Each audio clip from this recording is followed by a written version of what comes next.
muli, may tatalakayin po tayong napaka-popular na saying, no?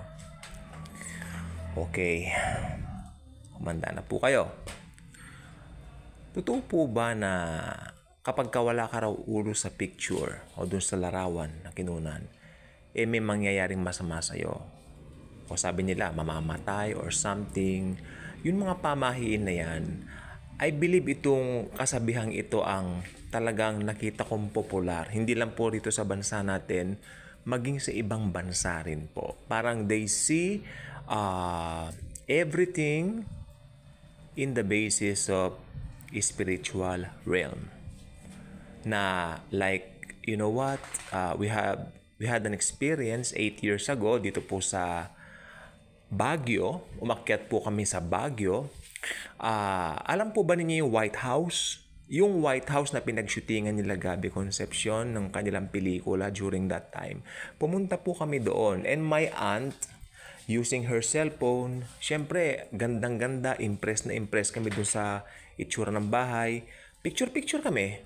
And then yung mga nakuna ng tiyahin ko, nasa Amerika kasi. So, gusto ko sanang ibahagi dito yung mga picture. Talagang may mga para siyang may mga para siyang usok-usok na parang, you can see it, something like a ghost or something. And pinakita raw niya dun sa isang kasama niya at naniniwala, that's a ghost. Sabi niya, Amerikana yun Amerikana. And then, mabalik tayo sa topic natin, ganyan din po yung sa pugot na ulo. Pag nagpa-picture ka daw and then wala kang ulo, sabi nila something bad, something like kind of omen or something will happen to you. Sabi naman ng iba, syempre alam niyo naman ng science, no? Talagang didependehan nila yung eksplanasyon ng mga pangyayari. Bakit nga ba walang ulo? Then may mga paliwanag sila kasi ganito ganyan, ganon. Ako po hindi nakakaintindi sa photography, hindi ako marunong masyado sa science, so pardon me. So, may paliwanag ang siyensya. Yan. Kung bakit nga daw ganon. And yet, may nagsabi naman, may instances din daw na like for example, grupo, bakit siya lang walang ulo? Yung iba, di ba? Meron lahat. May instance daw na gano'n nangyari nung 60s at palagay ko, parang sa kwento ng airmat ko dati nung nabubuhay pa, parang namatay nga. Kaya may mga bagay na nagkasakit daw yata or something, or matagal na kasi.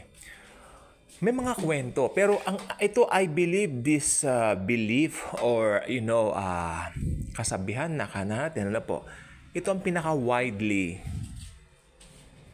tawag dito, spread and accepted ng ilan. Talagang kinakabahan sila. Alam po ba ninyo nung araw, nung wala pa itong mga ganitong technology natin ngayon na meron tayo ngayon like this, cellphone, gadgets, no? Wala. Nung araw talagang you really need to buy a film, load it in a camera, and then pag na picture, kodak na kayo dyan, no? You need to bring it doon sa pinagbilihan mo mismo nung film para ito ay i-develop. May process po silang gagawin and then right after ilang oras, no, you can go and get it. Yung iba kinakabahan daw dahil nung nauso nga yung ganyang kasabihan, no, baka walang ulo or something, kabahan, matakot, manervyos.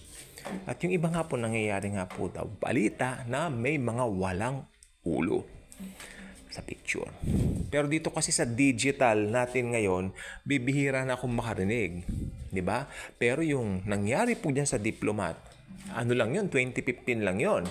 So, meron tayong mga ganito during that time. At talagang nakita ko po doon sa picture na talagang may nag-anyong white lady. And pinakita namin sa caretaker yung picture. White lady yan. Kanya. Something like that. Ilocano kasi yung salita ng babae. Parang sabi niya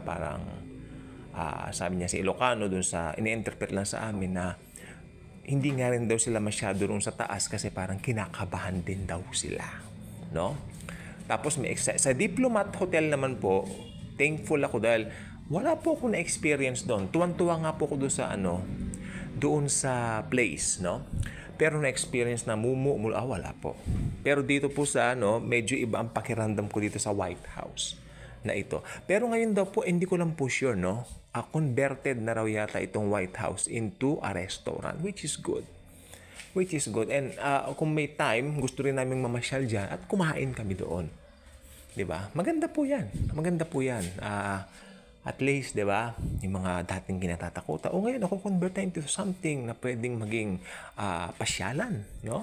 Maging diversyon ng mga tao, especially sa panahon natin ngayon na mahilig nang mamasyal ang mga tao ngayon kasi tapos ng pandemic, no? At mabalik po tayo doon sa may ulo. Or should I say, walang ulo. Ano ba yan? Ito po mga ganitong kwento. Ito po yung mga atin ng anong tawag dito? Kinamulatan, no? At maging dito sa Maynila, wag niyo sabihin na syudad po ito. Dito nga rin po maraming naniniwala sa ganyan. All over the Philippines, all over the world. So ako naniniwala po, ito po ang aking conclusion. May mga pangyayari pa rin up to now that we cannot fathom to explain. Pero we know that Jesus is always there. We can always confide in Him.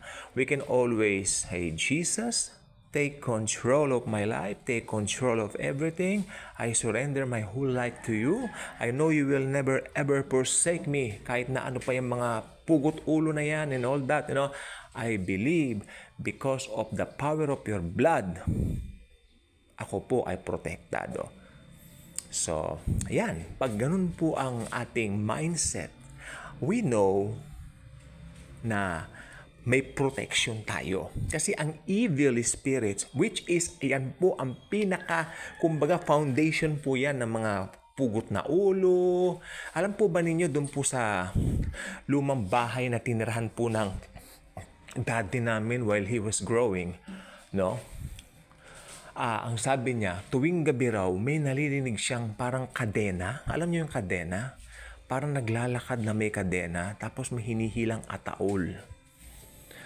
Then lately, no? Dekada 70, kumalat niyang ganyang balita, kaya ginagawa ng pelikula. While actually, yan po ay talagang narinig. Okay? So, wag niyong tawanan yun pag nakakapanood ka ng ganun kasi talagang may pangyayari pong ganun. Kaya nga po ginagawang pelikula kasi may nangyaring ganun. Tapos, ito pa po ang naalala ko dati, doon daw po sa lumang bahay din na yon, Kastila ang mga tumira. Alam po niyo, Espanyol. And, yun nga po, ayon doon sa account na rin ng isang namasyal din daw doon, nakakita raw siya ng parang lalaking Kastila nung gabi.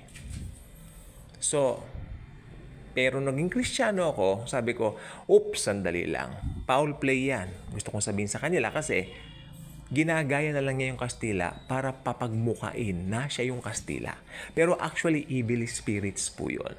Yung mga nanghihila ng ataol, yung mga evil spirits po yan. Yung mga, natatandaan niyo po yung mga encounter sa mga white lady, sa Balete Drive, mga ganyan. I believe lahat ng yan, evil spirits yan. No? Ang makakapagpaalis lang po dyan ay ang dugo ng Panginoong Hesukristo. When you will decide to accept Him as your personal Lord and Savior, walang imposible. Lahat ng yan kayang alisin ng dugo ng Panginoong Hesukristo. Kaya kung hindi ka pa subscriber sa ating exciting na channel na ito, I invite you to do so. Click the notification bell, share the wonderful love of Jesus Christ, While we share this whole stories, ang dami ko pa pong kwento, ang dami ko mga kwento ng mga kaibigan ko, kaya subscribe na po kayo dito. Hakutin nyo na mga kaibigan nyo. Dito exciting po rito. At higit sa lahat po, makakarinig tayo ng mga salita ni Jesus.